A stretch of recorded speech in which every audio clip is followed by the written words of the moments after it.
အားလုံးပဲမင်္ဂလာပါမြန် crypto ရရှိထားတဲ့ crypto နဲ့ပတ်သက်တဲ့နောက်ဆုံးရသတင်းတွေကိုတင်ဆက်ပေးပါမယ် FBI ရဲ့ cryptocurrency ကိုမှဈေးကစားမိခဲ့ကြသူတွေတရားစွဲခံရတဲ့သတင်းနဲ့အတူအပြန်အလှန်တွေတရားစွဲနေကြတဲ့ US SEC နဲ့ crypto.com ရဲ့သတင်းတွေကိုတင်ဆက်ပေးသွားချင်ပါတယ်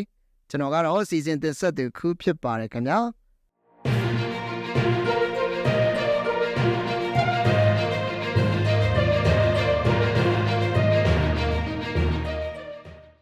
ပထမတစ်ပုဒ်အနေနဲ့ FBI ရဲ့ cryptocurrency ကိုမှဈေးကစားမိခဲ့ကြသူတွေတရားစွဲခံရတဲ့သတင်းကိုတင်ဆက်ပေးကြပါမယ်။ US SEC,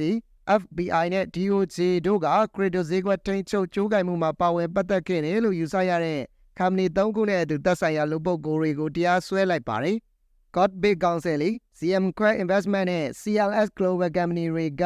Saitama နဲ့ Nextpan AI တို့အပါအဝင် cryptocurrency 9 မျိုးကိုဈေးကစားခဲ့ပြီးတော့ဒီတဲကမှ Nextpan AI က FBI ကဖန်တီးထားတဲ့ cryptocurrency ဖြစ်နေတဲ့အချက်ကတော့ရုပ်ရှင်ဆန်သွားခဲ့ပါတယ်။ဒီ company တွေနဲ့လူပုဂ္ဂိုလ်တွေဈေးကစားတာကိုစုံစမ်းနိုင်ဖို့အတွက် FBI က Nextpan AI ကိုဖန်တီးပြီးတော့ဈေးကွက်ထဲထည့်ပေးထားခဲ့တာဖြစ်တယ်လို့ FBI ရဲ့ထောင်ချောက်တဲကို Court-based တို့ကတစ်ကြီးဝင်မိသွားတဲ့ပုံဖြစ်ပါတယ်။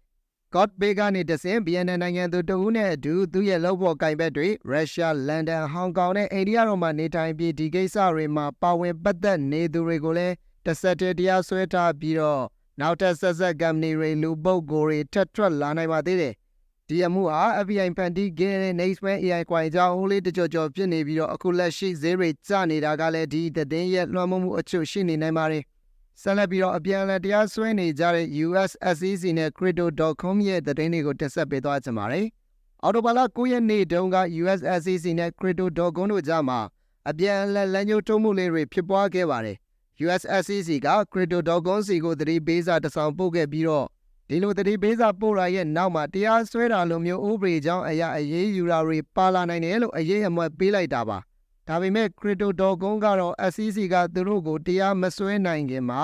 သူတို့ကဥအောင်တရားပြန်စွဲလိုက်ပါတယ်။ US SEC ကနိုင်ငံတွင်းက crypto နယ်ပယ်ကိုပျက်စီးနေတာဖြစ်လို့ဒီလိုမျိုးဆက်မဖြစ်အောင်ကာကွယ်ဖို့အတွက် SEC ကိုတရားပြန်စွဲတာဖြစ်ကြောင်း CEO Chris Marszalek ကဆိုထားပါတယ်။ US SEC က2022ခုနှစ်မှာ FDA ပြိုလဲပြီးချိန်ကစလို့ crypto industry ကိုလိုရာတဲ့ပိုပြီးစည်းကမ်းတွေတင်းကျပ်လာနေတာဖြစ်တယ်လို့စည်းကမ်းဥပဒေတွေကိုလည်းတည်တည်ကြကြပြဋ္ဌာန်းတာမျိုးမရှိဘဲအာဏာလွဲသုံးစားလုပ်နေကြောင်းစီးနှင်းလွတ်တော်အမတ်တွေအပါအဝင် crypto company အတော်များများကဝေဖန်ထားတာလည်းဖြစ်ပါတယ်။ဟုတ်ကဲ့ပါဒါကတော့မြန် crypto ရရှိထားတဲ့ crypto နဲ့ပတ်သက်တဲ့နောက်ဆုံးရသတင်းတွေကိုတင်ဆက်ပေးကြတာဖြစ်ပါတယ်။မိတ်ဆွေတို့မှာ cryptocurrency ဝယ်ရောက်ဖို့ Binance account တစ်ခုမရှိသေးဘူးဆိုရင် trade လုပ်တိုင်းမှာ fee discount ပြန်ရမယ်အခုကုတ်ကိုအသုံးပြုပြီးတော့ account ဖွင့်နိုင်ပါတယ်။နားဆင်ပေးကြတဲ့သောတာရှင်များအားလုံး trade time မြတ်ကြပါစေခင်ဗျာ။